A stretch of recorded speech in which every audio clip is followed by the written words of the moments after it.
мөрөөдлөх хөдлөлт тэмцэе гэсэн итгэлээр сурах ирмэлцэлтэй залуучуудыг бол манай Монголын сансрын судалгаа хөгжүүлэлтийн төв байнга дэмжиж байдаг.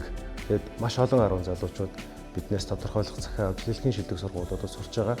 За энэ юу гэсэн үг юм бэ гэхээр Марс төсөл гэдэг бол аль хэзээний хэрэгжээд эхэлсэн байна гэсэн бахархал. 7 мэргэжлийн хүмүүсээр ингээд хөрөөлөж ажиллаад аягүй олон юм сурсан.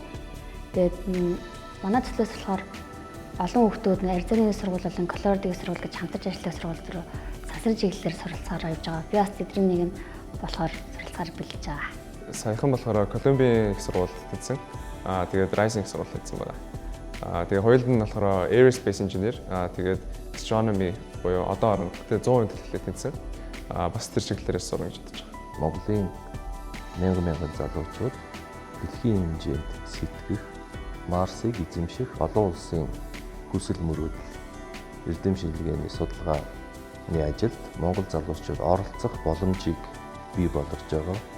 Үүнийгээр бол оюуны хөрөнгө оруулалтыг Монгол улсад оруулж ирэх ийм санаачлах гэж боддог. Хүн төрөлхтний сайн сайхныг эрдэм босрлоор олж авах, тэр соёлыг нь сурч авах, ингэснээр өөрийн орноо илүү танин мэдэх шинэ үе бидэнд хөгжил дэвшлиг авчирна гэж бол би итгэдэг.